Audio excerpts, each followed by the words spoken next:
Yeah, good evening to all.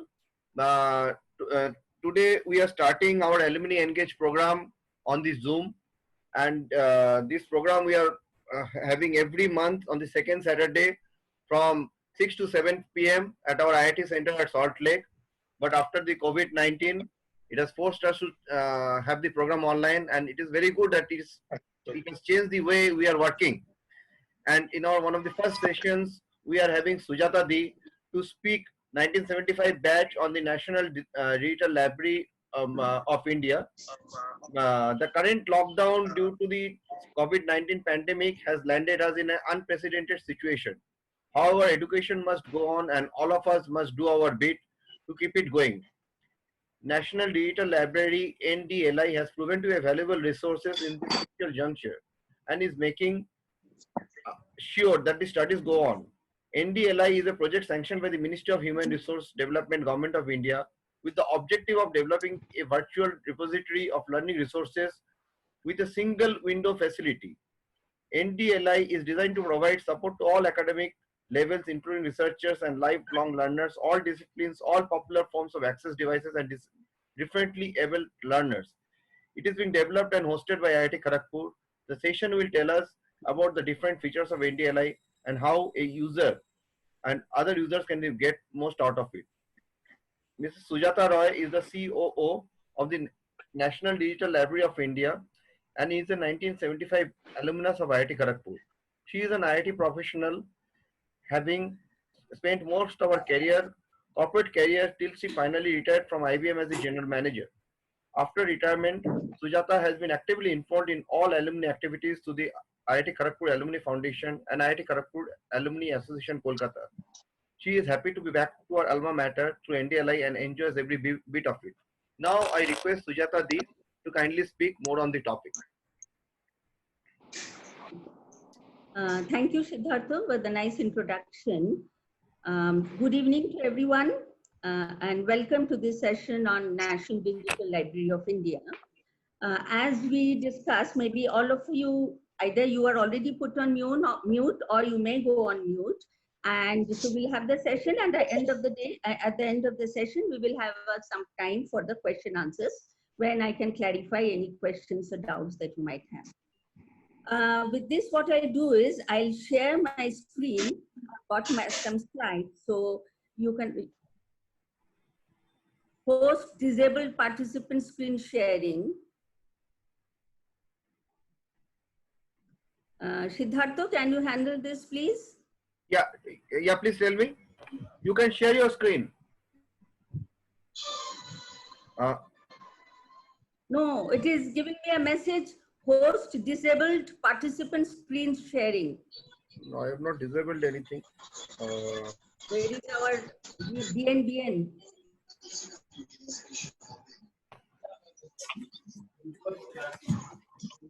Just for your information, I can see Sujata Roy. Siddharth, I think you have to set Sujata Di as host. Okay. Siddharth, I think you have to set Sujata Di as host. You are set as host. I'll do that. Make host. I'll do that. I made a host.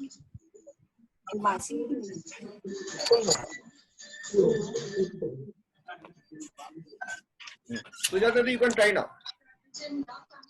Okay, 1 minute. Yes. Yeah.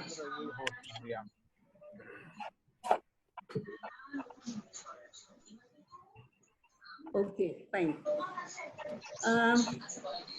The Ministry of Human Resource Development of Government of India, under its NME-ICT mission, initiated this project on National Digital Library of India, create a virtual repository of learning resources with a single window search facility. The objective was to enable any learner to find a learning resource at the minimum time and with the minimum effort at no cost from anywhere at any time. And the project was entrusted to IIT Kharagpur. The National Digital Library of India, or let's call it NDLI from now on. Why did we really need NDLI? Now, there was there was a survey conducted across India which showed that there were 1 million people turning 18 every month in India, which actually needed 6 universities and 270 colleges monthly to bridge the education divide. Now, that was simply an impossible task. So what was thought of is we could use digital technology to handle the situation. And that's when the plan for National Digital Library of India came up to provide a disruptive innovation to overcome this challenge. And the outcome that we see is a quality knowledge resource for anyone, anytime, anywhere. The mission of NDLI is defined as to create 24/7 enabled integrated platform as a ubiquitous knowledge source of the nation, catering to immersive e-learning for all learners at all levels, all ages. Basically, anywhere. Sujata, please speak nearer to the mic. Please speak nearer to the mic. Oh, okay. Is it any All better now? other participants are requested to please mute.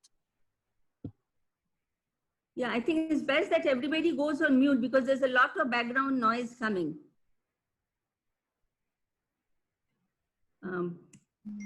Is the sound any better now, Siddhartha? It is much better. It is much better. Okay, It is okay, much very better, good. yeah. Okay. So, before going forward, I think we need to have some of our basic understanding clear. Number one, when we are talking about NDLI, it is not a new library we are creating. Okay? There are plenty of digital libraries available all over India. So all we are doing is we are creating an umbrella over all of these digital libraries so that their contents can be accessed through a single window. That's the advantage. So we have, as participants or as contributors, different institutions, organizations who have shared the material with NDLI, and NDLI has integrated all of them onto a single portal. So, and what we are doing, we are collecting and ingesting metadata only. When we are saying that we are integrating the contents or the various libraries, we are not actually bringing in the contents. Because number one, that will be entirely redundant with a lot of load on the space, storage space. And number two, it might also result in copyright violation. So what we are doing is, we just take metadata from the contents of all these sources. What do we mean by metadata? These are some parameters that would define a particular item. For example, if you're talking about a book, it will have a title, it will have an author or multiple authors. It will have a publisher, the language the book is written in, the target audience that is for. All these would constitute the metadata of a book. And similarly, we will have parameters defining anything else, a manuscript, a video, or whatever. So what NDLI is doing is collecting all the metadata of all these contents, stores these on the NDLI servers, indexes them, and then whenever there is a search coming in from a user, he or she the request is run through this index list, and whenever there is a match, the user is forwarded back to the original source. So the advantage here is the user sees, okay, this content is actually a contribution of maybe Presidency University, or maybe it's a contribution of Jainpedia. So you are aware of the actual source, who has created it, and number two, the source, they retain their ownership. There's no copyright violation, and it is an active, the ownership remains. And then what we're doing, we are presenting full text from source view. So whenever there's a matching, we go back to the source, we pull up the full text of the content, and we display it on the screen so that somebody can view it, can download it, and can even print it. So NDLI provides search and browse facilities. So there are two overarching, the motto for NDLI, which is inclusive and open. Inclusive means it caters to everyone, whether you are a student going to a school, or as a college goer, a researcher, or maybe even a lifetime learner, whether you are a faculty member, whether you are a science, you come from the science domain, engineering, law, management, whatever, whichever language you are comfortable with, all vernacular languages, it's applicable for everyone, and it is to be used by everyone. And open, when we are saying open means, again, it's available to all, okay, as long as you have an internet connectivity and a laptop or a desktop or whatever, you can connect to NDLI and view it from anywhere, at any time, at no cost. And with this motto, even the software and hardware used in it are also open. So we have used DSpace, it is on Linux platform, all of which are open and can be downloaded from the net. So the key features of NDLI, it's a 24/7, as we have said, anytime, anywhere. So it's a 24/7 enabled umbrella digital library, which provides integrated centralized access to e-contents hosted by different institutes and organizations. So these institutes, organizations, we call them our partners. They are all our content partners of NDLI.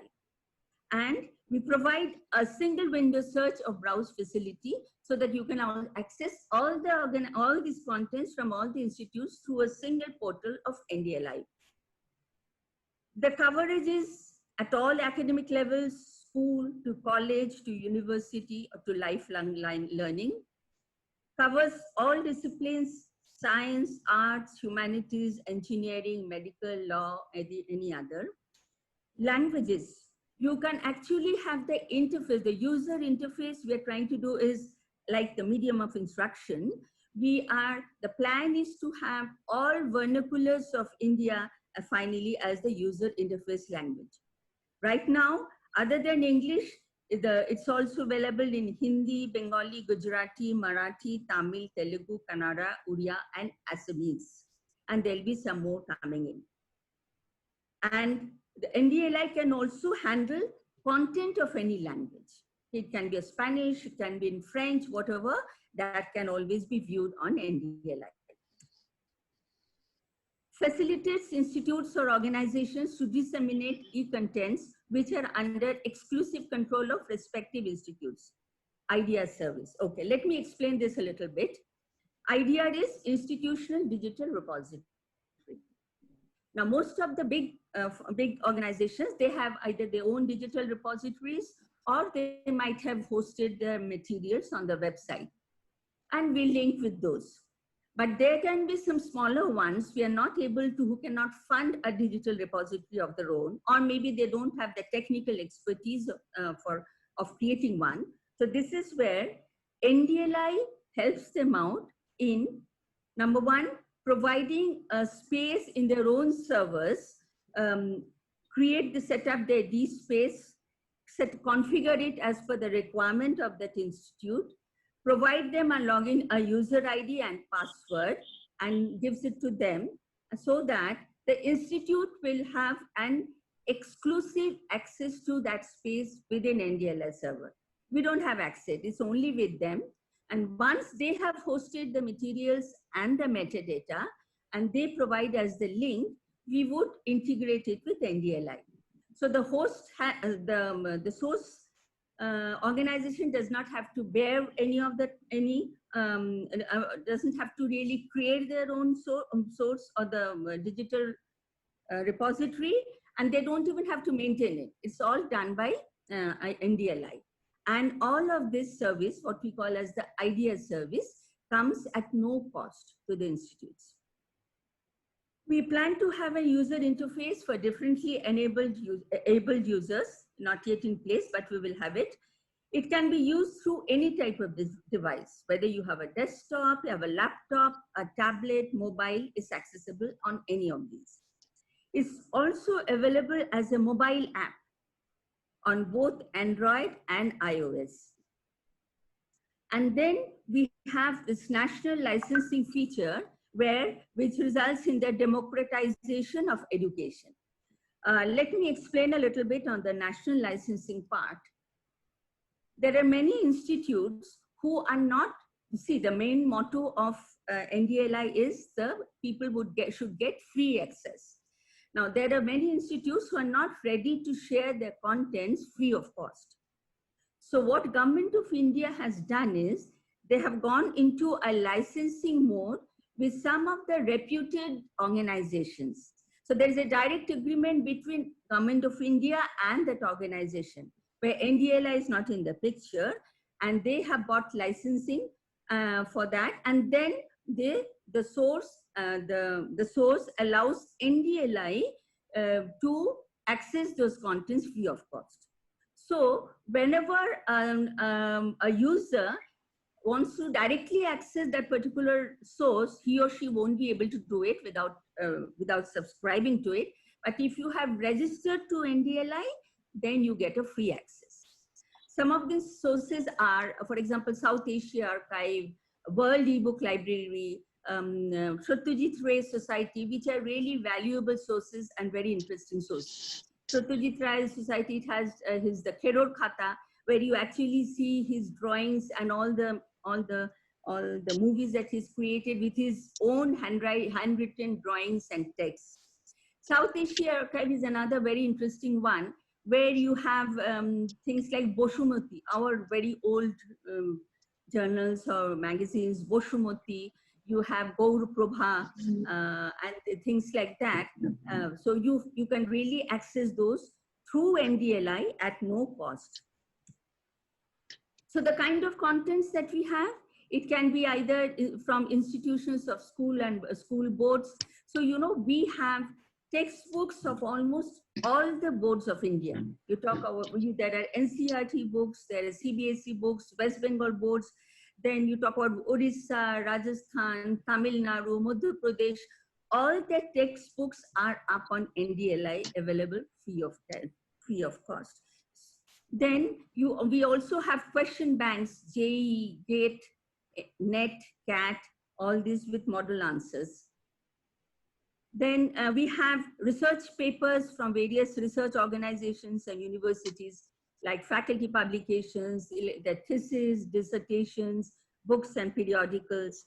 And then we also have contributions from others institutes with open contributions from law institutes, audio, video, manuscripts, painting, all of these. So this is just the various kind of contents that we have on NDLI. Looking at the reach of these, what we have currently, we right now have 4.80 crores of items on NDLI. This can include books, audios, videos, presentations, and so on and so forth. Active users, we have more than 27 lakhs registered users who are active. The more registered users are much more, but actively using is 27 lakhs. And believe me, we have seen this number rising significantly during this lockdown period, all for good reasons. Languages, we have now more than 300 books in 300 languages on NDLI. User interface language, as I mentioned, we have English plus another 10 vernaculars at the moment, and there should be more. Sources, we have more than 275 sources who are the contributors, who are actually our partners constituting NDLI. It's more than 275. Out of them, digital repositories are 120 plus. And other than them, we have publishers, we have websites from where we have taken, who have contributed the contents.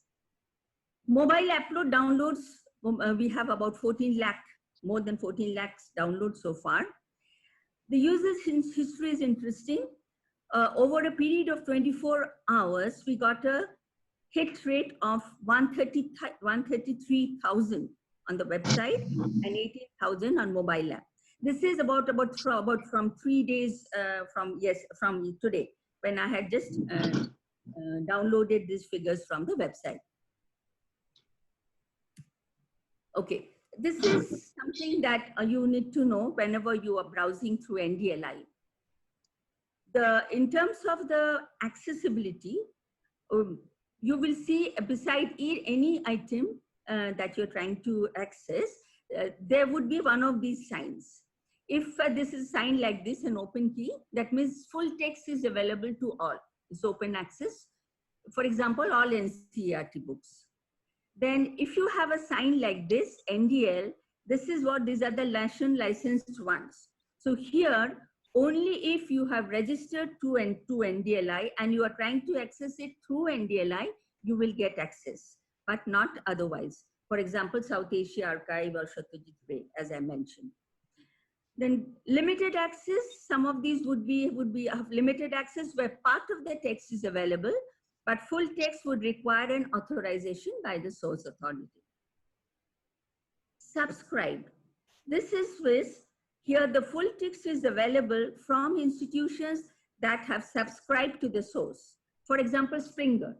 So if your institute has subscribed to Springer, for example, if I'm logging in through IIT Kharagpur, then I will get access, direct access to these, to Springer contents, but otherwise not. Then it has to be subscribed. And then restricted, full text access requires authorization by the source authority, and a separate login will be provided by them by which you can access the source. For example, IIT Jodhpur. So see, these are the 5 different access options that you will face while accessing while exploring NDLI. And then I put in these figures, the ones which are open and ones which are through NDLI. This constitutes more than 3.5 crores. So out of the 4.8 crores that we have, more than 3.5 crores are directly accessible full text through NDLI. And then if your institute is a subscriber of a particular journal, then you also have access to those journals, which is what, another 1 crore. And then limited and authorized is where you have to get a permission from the source authorities, and then you can access. So I talked that you can, the user interface we already have in 1+10 languages. So you can, the user interface, it can be either in English, you can do it through Bengali, in Hindi, in Gujarati, or any other, and so many other languages, 10 vernacular languages you can. So when you get into the site, you will find here there's a language button, there's a drop-down button in here. You can click on that and you can select which language you want as your user interface, and then that will, and you can then go to that interface. NDLI is available on the website, as a mobile, on the mobile, and even on Umang app. Umang app is something that is a Government of India, again, it's an app of Government of India through which all government services are provided, which can be accessed through Umang. And NDLI is also one of the apps available in here. So you can also access it through government's Umang app. Okay, so with that basic knowledge, what we'll do is we will just run through the portal to understand some of the primary features of NDLI. How much of time do we have, Siddhartha? We do have some time, maybe 10 minutes or so. What I have given a message is that if it gets disconnected, I requested everybody to reconnect so you can continue. Okay, fine. So let's just run through the portal a little bit. You can access NDLI either through NDLI by typing in https ndl.itkgp.ac.in or www.ndl.gov.in. And you can also search for it on Google, where you can see this. This will come up. Now, when you when you log into NDLI website, or just access NDLI website, this is the page that comes up. And here, let me tell you, this window in front, this is a very new addition that we have made during the lockdown period. This is to help the students, because what we see is the use of NDLI has really gone up, all to our satisfaction during the lockdown period. And to make their life easier, we have added some features to help the students. So what we have done is, we have made separate buckets. This is for school students, UG engineering, UG science, other disciplines, language, management, law. So depending on your requirement, for example, the school students, if they click on that, and let me just share with you, this is being widely used, as we can see now. And even if you are a regular on Twitter, you would see that a Twitter messages from our HRD minister, from the chairman UGC, who are requesting all universities, all educational institutions to log into NDLI and encourage the students and faculty to use this source. So it's good to see it being really utilized. So as this, if the school students, when they press on that button, they'll get all the board textbooks, question papers. There's JEE main, JEE advanced question papers, and even solved answers. The solutions have been made by IIT students only. Then there are question papers from UPSC, all admissions, civil service. You want to go for IFS, IPS, GATE, all these question papers, sample answers, all of these are there. Then you get to see, I mean, there's sources like STEMZ, there's the TED Talks, NPTEL videos. All of these are very, very helpful, contents that students can use for their regular education, for conducting their practical exams through videos, and so on and so forth. And then we have created another one, as you can see at the bottom, COVID-19 research resources. And this is very, very new, and the team has really worked hard on putting this together. It's just about less than a month old, where we have put in all research papers, scholarly publications, which have come from peer-reviewed journals.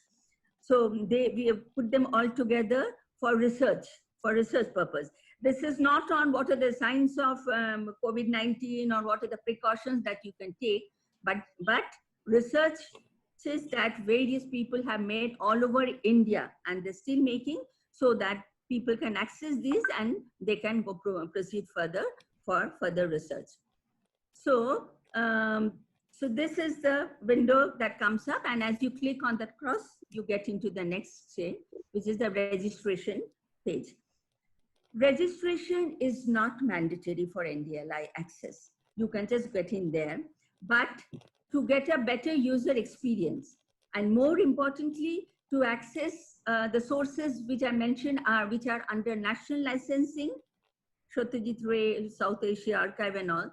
For those, you must register through NDLI. So register, it's a very simple form. You need to put in your email ID. Your email ID becomes your login ID. You cannot change this afterwards. And the rest of them, most of them are optional. Some of them are mandatory. You register it for once. Again, there's no cost attached. And for next time onwards, you can simply log in using your user ID, which was your email ID. Now, this is the home page that you arrive once you have logged in here. You will find two buttons here, browse and search here, or you can also see a browse and search here. If you click on the browse button, there will be a drop-down menu from where you can type, you can select whether you want to browse by type, by subject, by source, or by learning resource. If you select browse by type, you will find the different the types that come up: text, audio, video, image. So if you just, let's say you want to see only the audio files that are there on NDLI, you just click on that and you get see, and the number is showing here, which is 2 lakh something. This is of course a much dated figure. The current figures will be much higher. But anyway, it gives you a fair idea as to the number of audio files that are there, or number of video files that are there. You might want to browse by subject. If you want to, let's say, look at contents of a particular, of your area of interest, your domain. So there are 3 levels. So you can go down 3 levels to finally filter out your option level. For example, here we are showing natural sciences and mathematics as the first level. At the next level, you choose mathematics, and finally, general principles of mathematics. And that will show you, let's say, 282 results. And then if you want to browse by source, this is again a very useful filter that you can use. Some of the important filters sources are shown on top, but here basically on the right hand side there will be a drop down menu where you can see all the sources which are currently integrated into NDLI, and from there you can select which source you want, and then it will show you all the contents from that particular source. Browse by learning resource type. Are you looking for a book or an article or thesis or question paper? Depending on your requirement, you can see all the contents of that category. And search. Okay, now that we have gone through browse, let's look at the search option. And here, I think we will go a little deeper into this. For example, you, let's say you give a search key of magnetism, as you can see here, window magnetism. The moment you put it in, you get all the contents which have magnetism in there. IBM এ কাজ করতে retire করে national digital library of ইন্ডিয়ার chief operating officer Can somebody please go on mute? You can hear somebody talking. Yeah, I will mute that. Okay, thank you. She's good. And here, the advantage is, you see on the left-hand side, you would see several filters by author, subject category, education. opportunity জানলে যে কেউ যাবে ও বলে কি করতে on the right hand side, you will find different content types: text, audio, video, and so on and so forth. So, once you have all are requested to be in the mute mode. তো দয়া করে mute করবেন, আমরাও disturb হচ্ছি। All are kindly requested to be in the mute mode. Let Sujata Di speak. Sujata Di, please. Thank you. Yeah, thank you, Siddhartha. Okay, so once you have put in a search key, and then from the left-hand side, you can select the author. Let's say you're looking for a book, for books only by L.C. Gupta. So immediately you will get the number of results goes down to 126, which will show you only the books by him. Or let's say you are looking for books only for classes 11 to 12 under educational level. So you select that and you find the books